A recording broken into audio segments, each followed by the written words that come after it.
My name is Wendy Reed, and I'm Dean of Swenson College of Science and Engineering at the University of Minnesota Duluth. We're a college that brings together, kind of break down some silos between science and engineering and really look for those places where we have a nexus and where we can work together as scientists and engineers to really build a better world. And so I'm really happy that you're here joining us. In Duluth, if you are here, we have about 3 inches of snow and more coming down. So that cools you down a little bit. And I'm really excited to host this panel with my friends. We, I think that the film, so hopefully everyone got a chance to see Picture a Scientist, really brings forth some important topics and concerns I think that all of us have. And I just wanted to get a chance to talk with some experts in the field and leaders thinking about solutions on how do we address problems of gender discrimination, sexual harassment, and discrimination in general. So I'm very pleased to welcome with us tonight 3 of my colleagues. Wynter Duncanson. Dr. Duncanson is a biomedical engineer and Assistant Dean of Outreach and Diversity in the College of Engineering at Boston University.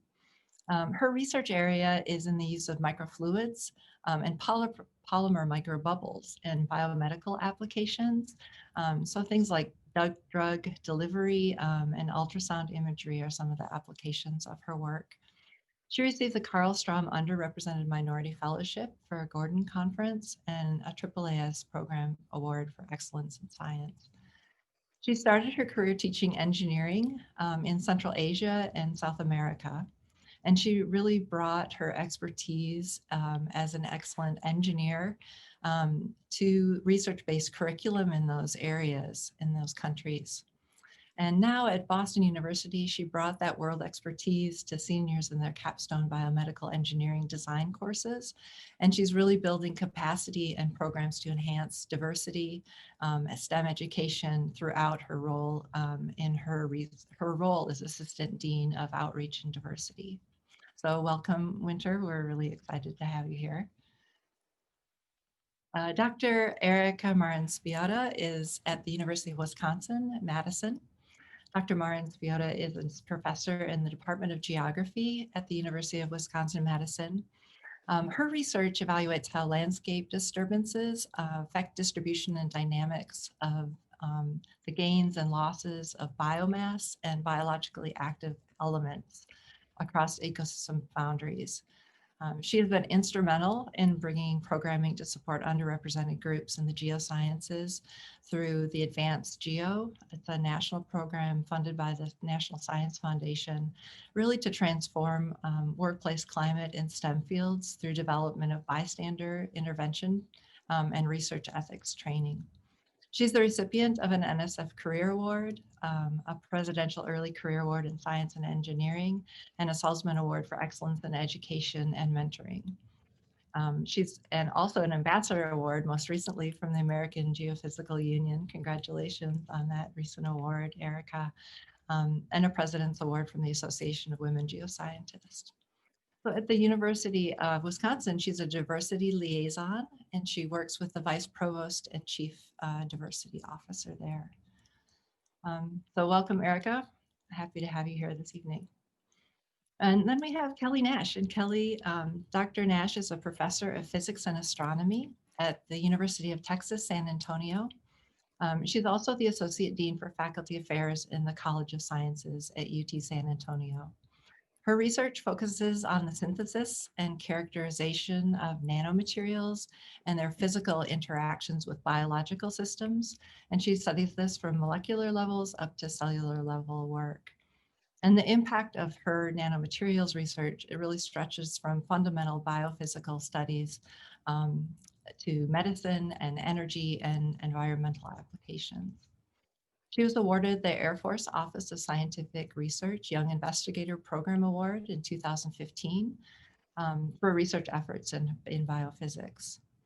Additionally, she has numerous awards for her contributions to science and her promotion of inclusiveness in STEM, including the Dillard University Alumni 40 Under 40 Award, the UTSA COS Excellence in Community Service Award, the San Antonio Business Journal 40 Under 40 Award, and UTSA President's Distinguished Diversity Award. So she continuously advocates for the involvement of underrepresented groups in science through strategic initiatives at San Antonio and abroad. So she has served as the University of Texas San Antonio American Physical Society Bridge Program Coordinator, the facilitator for the APS Professional Skills Development for Women, and the chair of the APS Conferences for Undergraduate Women in Physics National Organizing Committee. So Kelly, thank you so much for being with us tonight. And in full disclosure, we will say Kelly and Erika and Wynter and I first met as part of the National I Aspire Cohort Leadership Academy. And so this was a really, I think, a really important part of my development and coming together with a cohort of people who are underrepresented in the science and building a community of leaders and equipping us with the tools to really help change happen in our institutions and really nationally across the nation. So, yes, we had a really great cohort one. Shout out to everybody out there from the cohort and from I Aspire.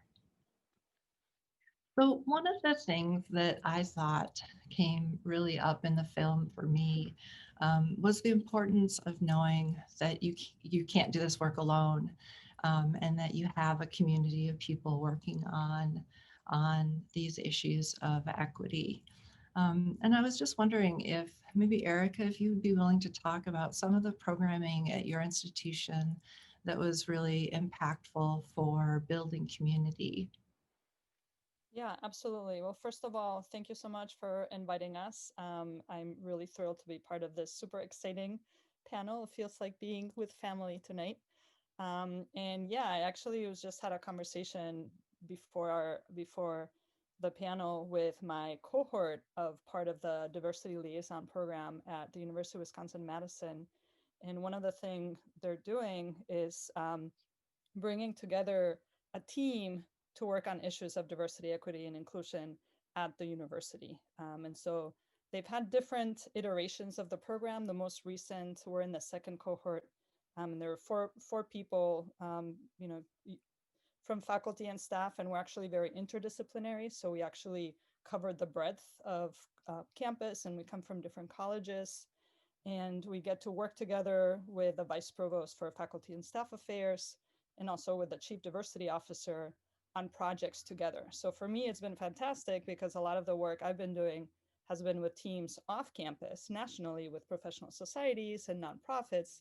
And so actually be able to find a cohort on campus where, I'm, beyond my department, right? Beyond a committee, but actually being able to kind of tap into the ideas, but especially feel like you're not doing it alone, right? And we really have a team of people working together.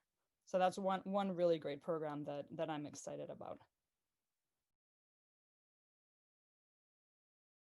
Thank you. I think that's a unique approach, right? I mean, we think about committees coming together, but actually being part of a team where you have, building that from the ground up. I think that's a neat way to approach.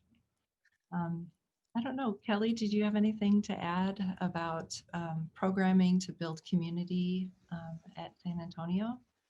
Yeah, I mean, I would say campus-wide, we do have a diversity. Oh, well, first of all, thank you for having us tonight. This is really awesome, by the way. But yeah, in San Antonio, we are, we're actually a minority servant institution, and so even as a minority servant institution, we have to think about diversity, equity, and inclusion, because obviously in the professoriate we don't have that parity, all right? And so We do have a diversity and inclusion advisory board, and I think one of the great things is both our dean for sciences and dean for engineering sit on that board. I'll speak a little bit about what's happening in my college. We are, obviously starting to build various affinity groups. So we have, our women faculty in STEM and definitely supporting our student affinity groups. And, just as you said, community building is an important part. And I think, marginalized groups, this is one of the things that, sometimes we ourselves we put so much effort into building community. So I saw that in the film, right? And so one of the things that we're trying to do is what if we build those systems in place and just provide the space for marginalized groups, is where we really want to focus, so that all of that is there and ready for them so they don't have to build it. I'm going to take it away. Sorry, Wendy. Thank you for having us. So glad to be a part of this esteemed panel, honestly. So as we were talking, I've thought about when I remember my hooding ceremony, and I was like, oh, there's so many women. And there weren't so many women. There were just like the other two women who were with me and my PhD advisor and maybe someone else. And so like there were enough women that it made it seem like I was surrounded by women, but my parents were looking and they're like, no, there aren't that many women. But I felt like I had that community in place. And so that's always been helpful. And so then when I was in Central Asia, the university I was working at, the students, most of the women were typically going into gendered roles where they get married and have children, and that was their success story. But so many of the students were like, we want something different. And so for them, I was able to start the first international affiliate for the Society for Women Engineers in Central Asia, to have that community and have that structure that was in place. And so for them, they're like, they have that community, they have a group that can help equip them with some of the skills that they'll need, like how do I battle with imposter syndrome, or how do I respond when I get mansplained, and things like that. And sorry to keep going, but so my PhD advisor, also my colleague now, started this really excellent group. It's called Arrows. It's Advance, Recruit, Retain, and Organize Women in STEM. And so this is like it's a phenomenal concept to like really bring people across the university together to ensure that women are successful in the STEM field.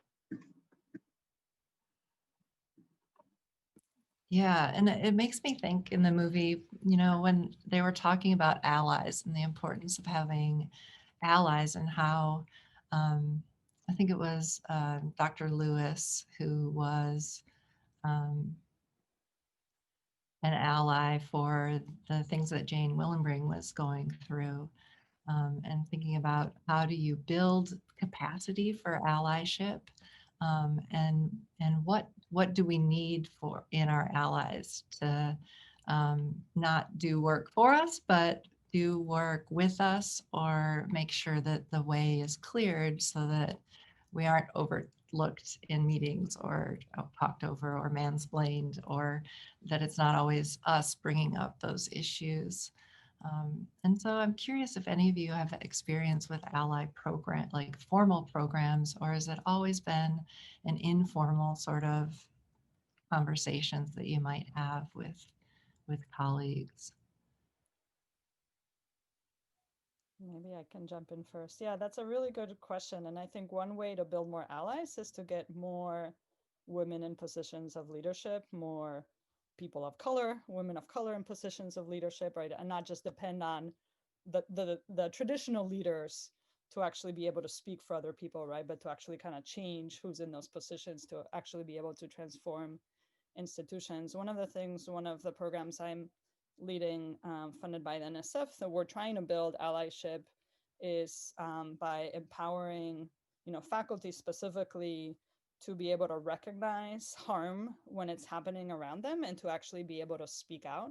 Because I feel like when we developed this program, my university had bystander intervention, right? Like they had the Green Dot program for undergraduates, but there was nothing like that for faculty.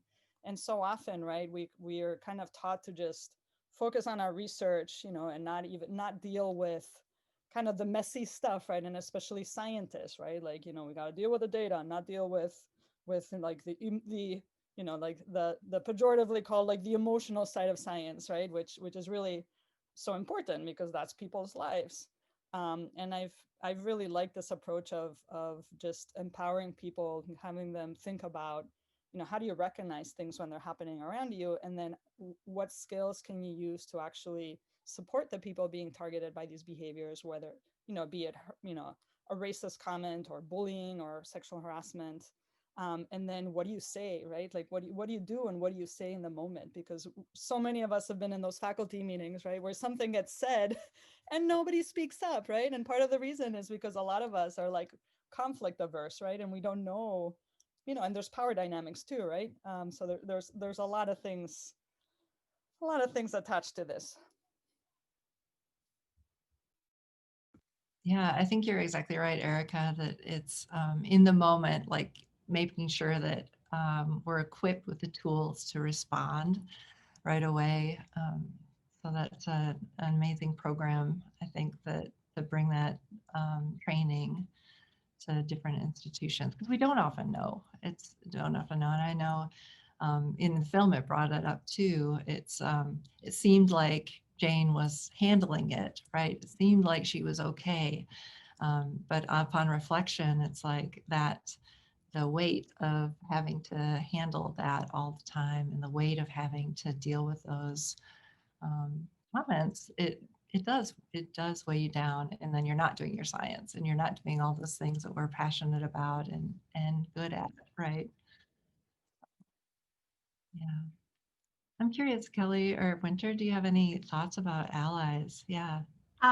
Well, just kind of to add on to that, I guess one of the things that we're beginning to do with at least our faculty search committees is make sure that everyone goes through the implicit association test, and just to have an awareness of what are your biases, and making sure that people have that awareness, and then kind of referring to one of our exercises in I Aspire, really like having a trapper who notices like when are you saying things that are really just resting in, oh well, this person seems like they're a good fit, like when are you saying those things that are wrong? And so in a way we need to kind of reshift that to how do we call out like, oh wait a second, didn't Wynter just say the exact same thing that you said? And making sure that we empower people to be able to speak up, to say things like that, and to stand up.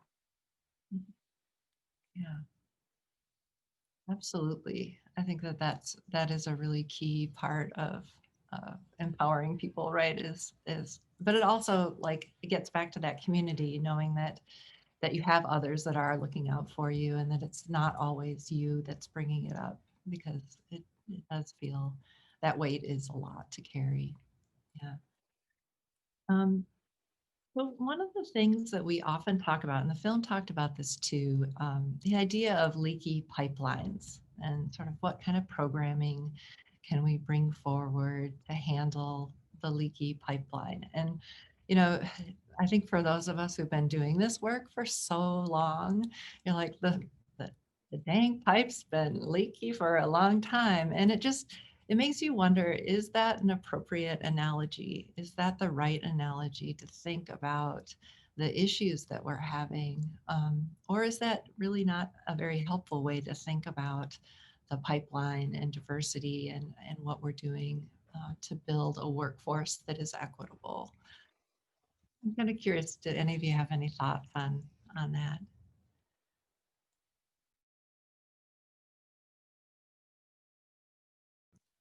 Oh, Kelly, I think you're muted. Oh, I'm sorry. I'll go here. I said I love this discussion around the analogy of the leaky pipeline, right? And so, I think lots of people are, we're starting to really realize that this idea of a leaky pipeline is more of, telling people that they need to adapt to the pipeline, right? Fixing the person. And so, really, I'm hopeful around conversations that are happening around, how do we fix the systems? And of course, we're going to give another plug for I Aspire here, but this is a place where we're clearly not trying to fix the person, but trying to think about how do we fix the institutions that we're respective of everybody's lived experiences, right? And so, to put women in a box of being in this kind of leaky pipeline, I'm really hopeful that we are going to move beyond that.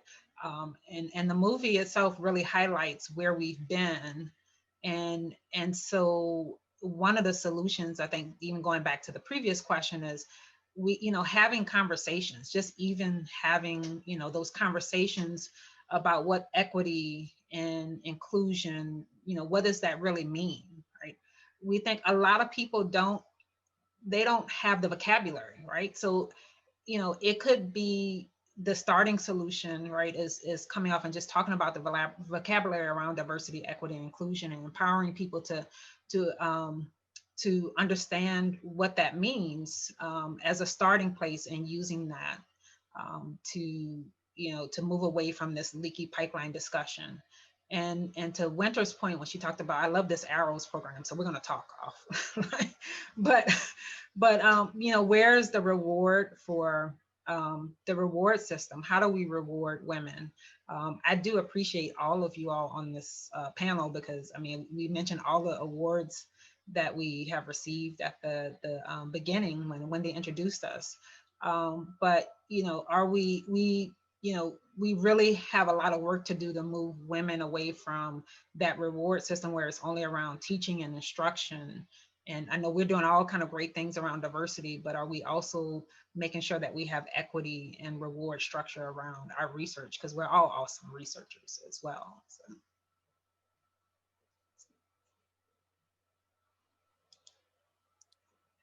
Wynter, do you want to go, or should I? I have pretty strong feelings about the leaky pipeline, and I don't like it for many reasons. One of it kind of, it's this passive model, right? And you just kind of like drip out if you can't conform to the pipeline, and a lot of, there's a lot of research suggesting that there's actually active, right, kind of active hostile environments, right, that make it so that people don't stay in those systems. And so it's definitely not passive.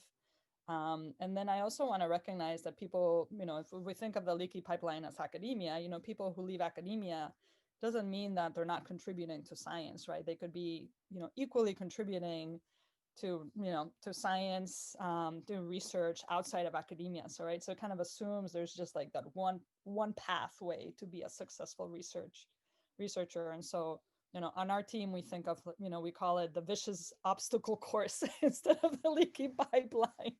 And so I'm thinking, like, how do we clear the alligators and the landmines, from this course, so that everybody can achieve their goals and succeed professionally and personally. Wow, I love it. The obstacle course. It is an obstacle course. Back to this pipeline. So we were talking about this yesterday. Like, when I think of a pipeline, since I used to do microfluidics, I'm like, I think of fluid flow through pipes, and you want to control it and make sure that it's going in the exact same pathway. And so I like the change of language from pipeline to pathways. Like, there's not just one way to get to wherever you're supposed to be. Like, they lost me in the pipeline as well, because I was supposed to be a Research 1 professor, like this was the clear path that everyone had set out for me. And it was like partially what I wanted, but I wanted to do something different. And so, like, I've kind of woven my way back into this path where I'm not necessarily a Research One professor, but I'm contributing to research and science in the way that Erika was sharing. And I think we need to allow for more pathways. And if we're just saying that there's a pipe, then we're not actually being inclusive. We are encapsulating in a way. I'm thinking in droplets. I'm like, we're encapsulating people, but we're not allowing for the space and the creativity and the freedom for people to be their full selves. Yeah, thank you for that. It's interesting. We've all had really passionate thoughts about that analogy of using a leaky pipeline and sort of how damaging that can be, because it's not passive, right? It's not that there are things that had happened. And I love that idea of thinking of pathways, and our pathways look really different, and that's the beauty of diversity. So I know I can't tell this story, but I'm wondering if one of you would share just with our audience the story about being in the parking lot from Shirley Malcolm. I don't know if any of you remember, and it just, I'm a terrible storyteller. I'll try, but I don't know if one of you remembers, but just this thought that that the institution is like a church, and everybody has been in the sanctuary, and that's where we've been trying to get. But the real fun and the real science and the real things that are happening, it's out in the parking lot. And it's okay to be out in the parking lot. That pathway is really something to be celebrated and really something important. And yeah, the sanctuary, like, we'll let somebody else deal with that. Yeah, so I'm gonna go. Yeah, so we've got some really nice comments from our audience. Also, some pretty heartfelt, like the pipeline isn't a good analogy for us. So I think that's thank you for the comments that everybody is sharing with us on there. I also, there's a lot of questions about sort of this idea of the iceberg.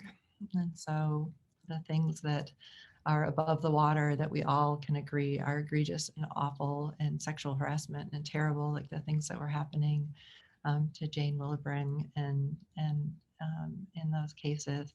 And then there's all that stuff under the water, all of that. And just, have you had any thoughts on things that have been helpful for dealing with that under the water stuff that happens, either personally or from the programming that you guys have all been working on?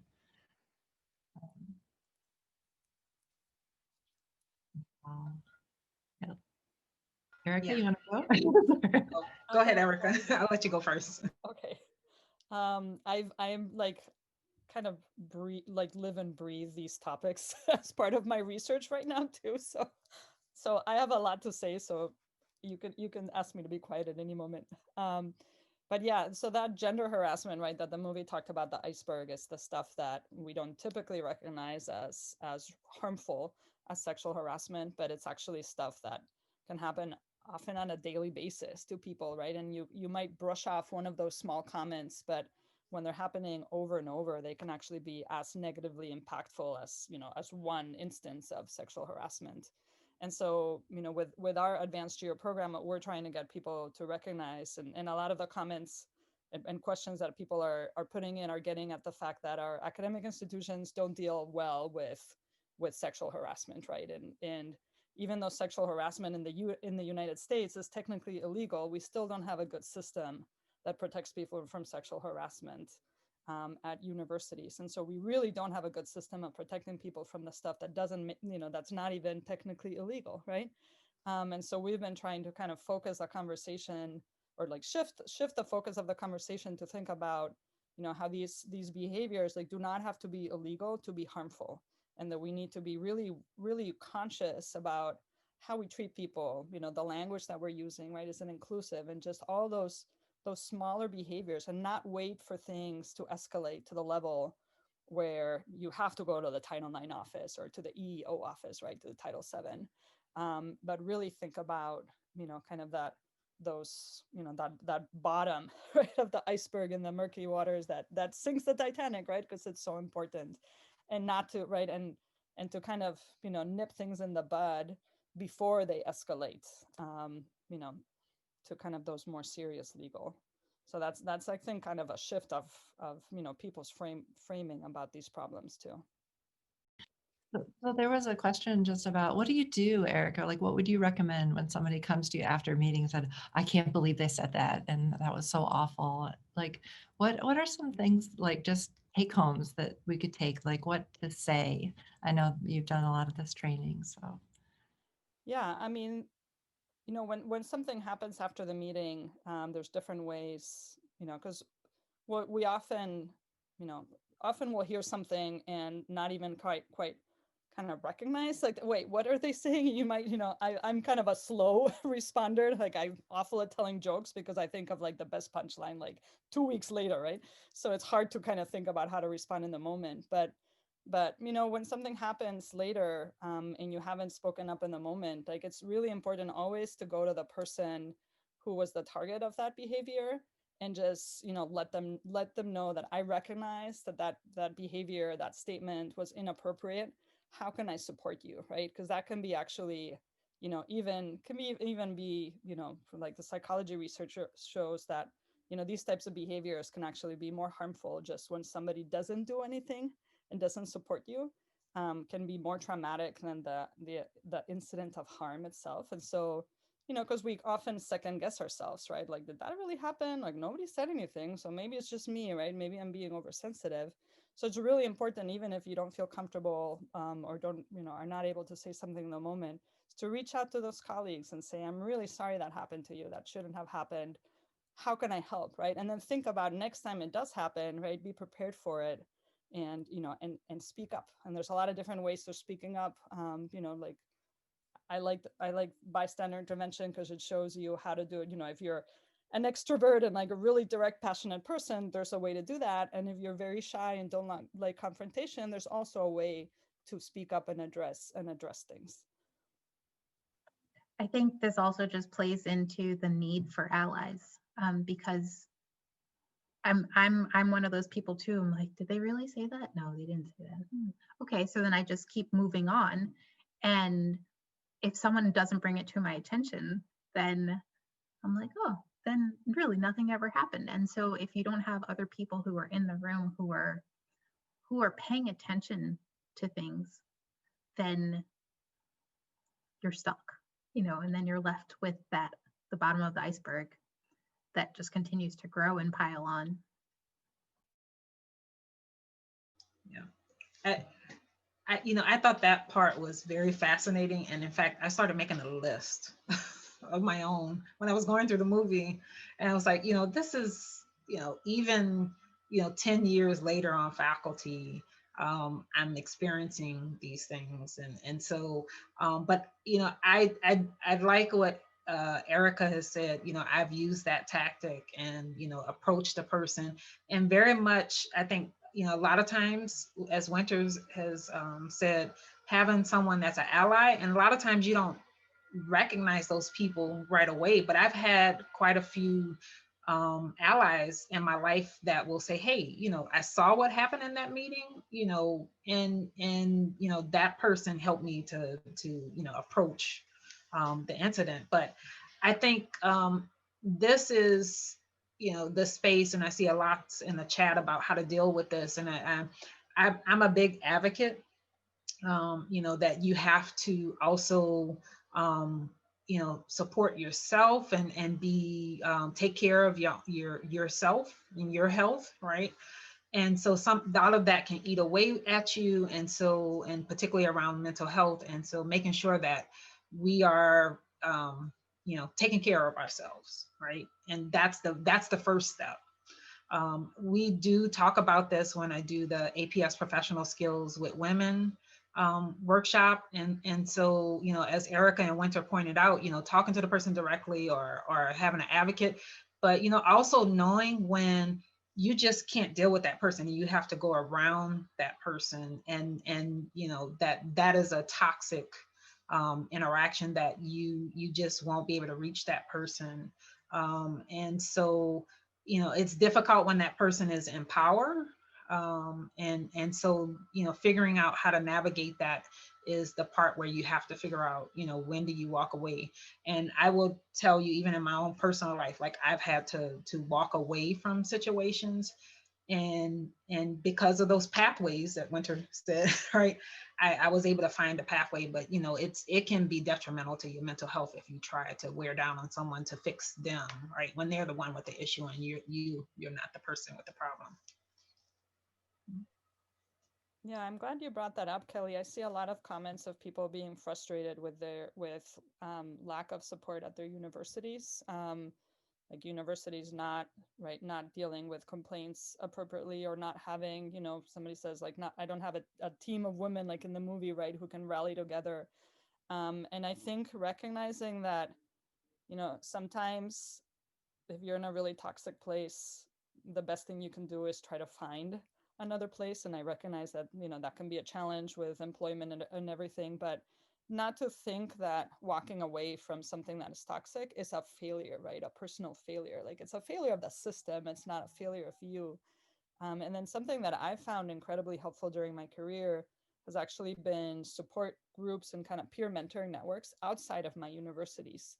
And I think right now with kind of social media, I mean, Twitter, like science Twitter has been amazing for communities to find each other and support each other. I'm thinking of like, all the Black in geoscience, chemistry, biomedical engineering, right?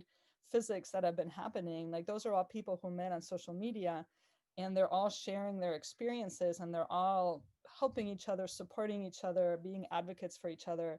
And that's just incredible. And recognize that, yeah, unfortunately you might not have that community in your department or at your university, but that hopefully you can find it elsewhere through your professional societies, right, through some of these online communities.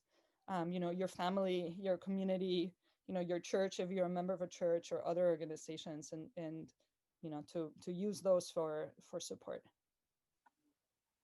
Another shout out to iAspire. Sorry.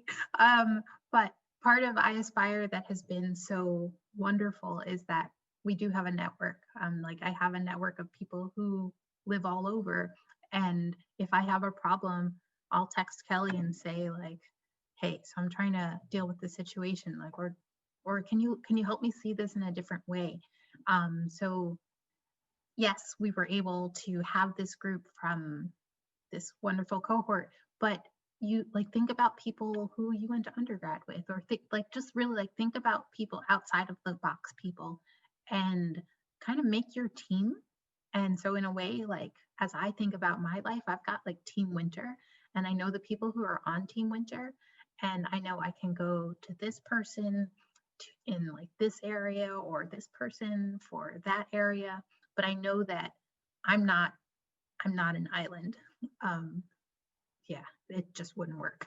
But like, I have other people who are there to support me, pick me up when I need to be picked up, and tell me when I'm wrong, or like tell me when I'm overreacting. So like, I think that's also important to have too.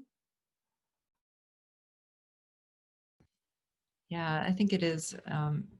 I come back to that all the time. And so I've called up on each of you many times to talk about, navigating these issues. So I'm curious about, we have, a few questions about just, what are the responsibilities of the university to address this? And you talked about that a little bit, Erika, that there can be a failure of that. And so what are some key pieces that an institution, whether it's policies, procedures and practices, data, um, support networks, like what are some pieces that make it critical for creating an environment where everyone can feel supported in doing what they need to do? I'm I'm curious. going to speak on that. Aw. I think, especially as scientists and engineers, we get so caught up in data, data, data. But there's data right in front of you when you listen to Erika's story, or when you listen to Wendy's story, and when you stop to listen and hear people. And I think we need to stop being so scientific about things that are a little bit deeper than just scientific. But that involves like a complete shift in the way we do academia. But imagine an academia that could embrace the full person and still bring advances to the world and society. So I guess our good design thinking way of asking that question is, how might we imagine an academia where everyone is valued and belongs?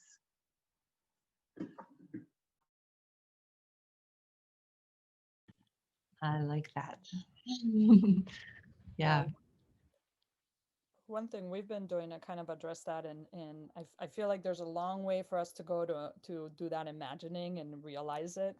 And in the meantime, one of the things that actually working with our professional society that we've been trying to do is change the conversations about what is research ethics and misconduct, and expand the definition to include more than just data, right, or plagiarism or mismanagement of funds. And so actually, I work very closely with American Geophysical Union, which is an Earth and Space Science society, and we were one of the first societies to actually revise our code of conduct to define research misconduct, or to expand the definition to include harassment, bullying, and discrimination. Because so often you're like, oh, well, but there's such an amazing scientist, right? Even though they have a record of a history of like decades of harassment or bullying, and they keep getting awards and they keep getting funding, right? And they keep getting, promoted because they're such a great scientist, and rethinking, that these behaviors, these negative behaviors actually have a negative impact on science. And so you can't isolate them, right? And so bringing that conversation into research ethics, I think the professional societies are doing that really well. Like, our society has already rescinded awards from people who have violated the new code of conduct. And, NSF, the National Science Foundation, has new policies, right? About sexual harassment. And, how do we bring that conversation to universities, right? And how do we bring these behaviors into assessments of tenure and promotion, right? And hiring. And how do we build in a system of accountability, in the process? And ideally we'd get to this reimagining, right, where we don't need to have a system, don't need to have this kind of like, punitive system of accountability, right? Because people recognize the value that everybody brings. But I think, I don't know, I feel like that's one useful mechanism in the meantime to address some of these issues. Yeah, I'm just going to piggyback on that, because I think as Erika, and greatly pointed out, a lot of the scientific societies and agencies are leading the way, and at least providing these mechanisms for reporting. And so, this is where scientists and engineers can help lead the charge, because universities and the funding mechanism, right? How big funding goes to universities. If agencies and societies start to require accountability from the universities, this is one path to change, right? But I definitely, I don't even know the right answer to that solution, because universities are quite complex. You have the full scope of state-run institutions versus private institutions. This is kind of what we're fighting against, right? Or but it's definitely not. I saw a question about people, do other women around the world experience this? I'm very connected with researchers in Australia, and I mean, this is where I have a flow of information and share information. And so, this is not a uniquely American problem, right? And so I love when, women's, day, International Day of Women uh, surfaces every January, right?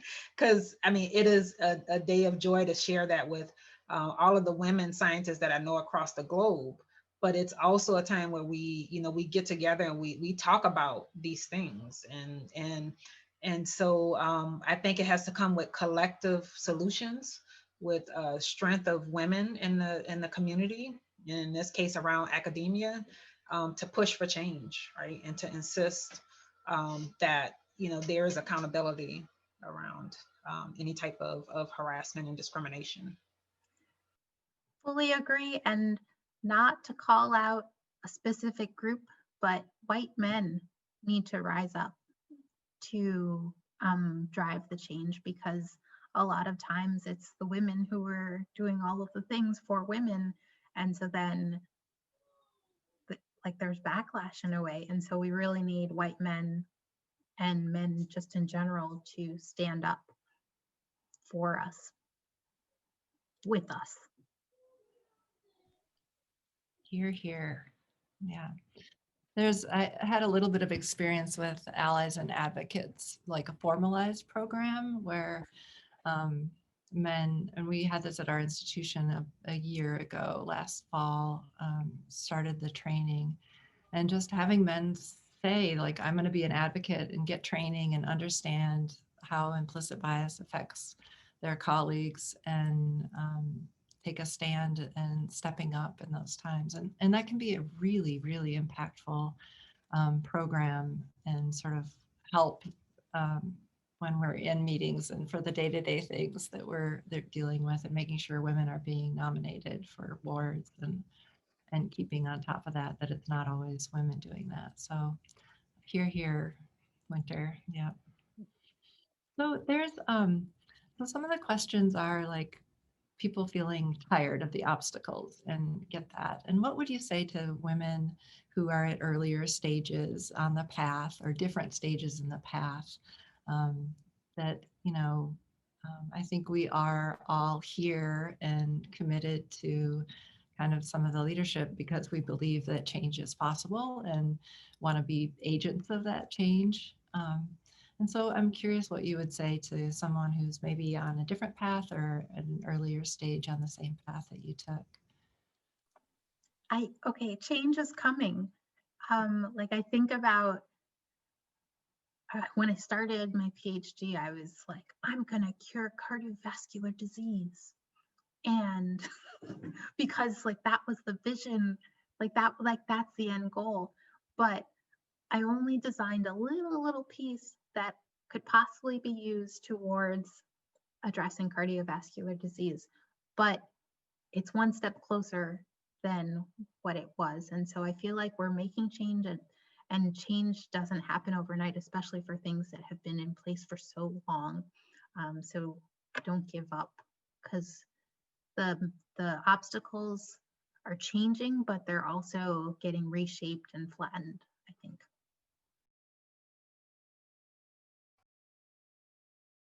I mean, I don't know about, the rest of the panelists and their experiences and at their universities, but, COVID has like,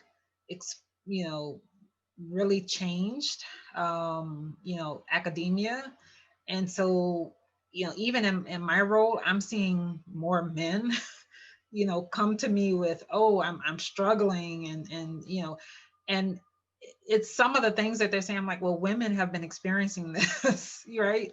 And so I think, maybe COVID in some senses is some type of, I'm not going to say it's leveling the playing field, but it's exposing people who aren't from marginalized populations to the challenges, right, that we have in research and in the classroom, right? The perceptions that students have of you. Now, any faculty is behind a blank screen, and so you see them having challenges with interacting with students, and so I'm with Wynter. I'm hopeful, right? Because now people want to have discussions around inequities, but it's a lot of work that we have to do to get all of that, to get unstuck from the pipeline. And I think, you know, this is the time to do it. As Wynter is saying, like, we have lots of time.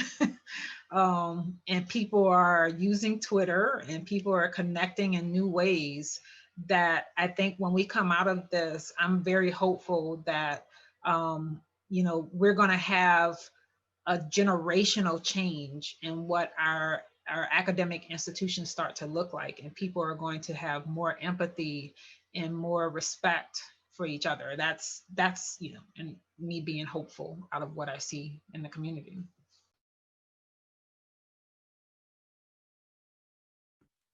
Yeah, that's awesome. I agree. I think I am hopeful as well that we're going to be able to make the changes that are needed for people to be supported. And yeah, I would just say that those, you know, the obstacle course, the things that are out there, you know, I look at the women who came before me and the work that they did, and you know, they showed that in the film. The people who really worked hard at MIT to get some of these things brought to the forefront. A lot of the of our icons that have worked, and yes, there's more to do. There's absolutely more to do, but I also think that science needs us, right? Let's think of like they brought that up in the film too, just the things that we lose when we lose diversity in our science. It's and engineering. I mean, imagine the world and how it could be designed if we had more people with diverse abilities and coming from different lived experiences. So yeah, so I'm hopeful as well, but also know that I'm really glad to know that I do have allies out there ready to help and do this work because it is really hard to do alone. Um, well, I want to respect time, but if there's any sort of parting words that either of you have for our audience, I think we have a nice audience with us before we head out.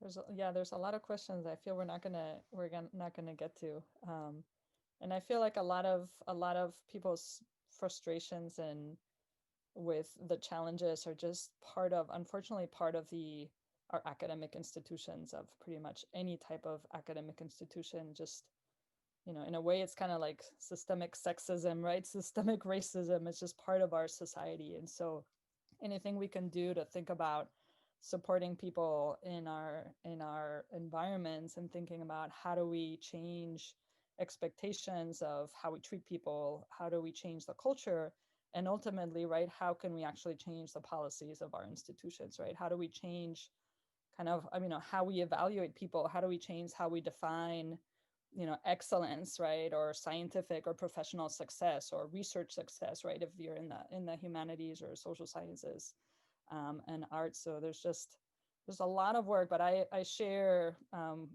Wynter's and Kelly's feelings that,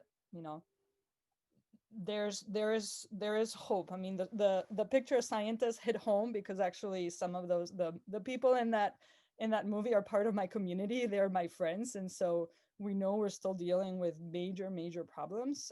But I'm hopeful that at least we're having public conversations about this across institutions at the national scale that would never happen before, and recognizing that we need to change our systems, right? And we're starting to see small changes, and I feel like like the young generation of grad students, right, and their activism is just so incredibly energizing, and I feel like they're really pushing change too. So that all gives me hope at the end of the day. The other part that gives me hope is that we are standing on the shoulders of giants, like thinking of people like Shirley Malcolm, who has been laying the groundwork for a long time. And I'm pretty sure that what she sees now is so much different than what she saw at the start of her career. So don't lose hope.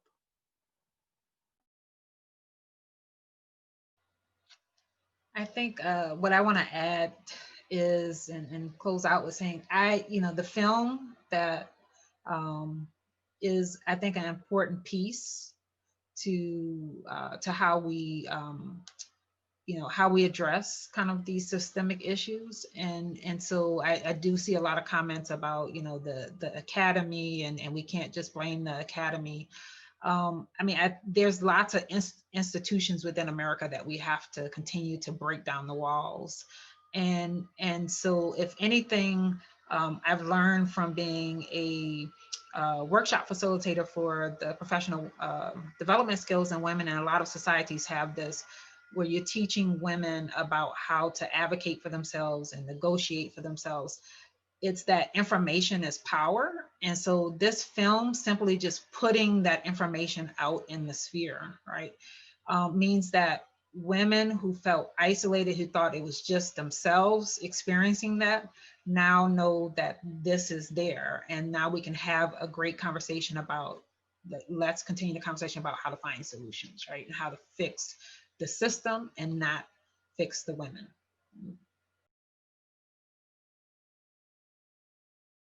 Well, thank you. Just thank you all so much for joining us tonight. And thank you to the audience for tuning in for an hour of your time and watching the film. I just really want to thank people for taking the time to watch that film. I do think it is an important film that brings forward conversations. And don't let this be the last conversation that you have. We have a large audience, and I would encourage you to ask your colleagues, did you watch it? What did you think about it? And what can we do to move this forward? And so that we have a place where everyone feels like they're valued and that we're working together. So I hope it's a start of a conversation for everyone. And thank you so much, Erika and Kelly and Wynter. I just really appreciate seeing you all here. Thank you very much.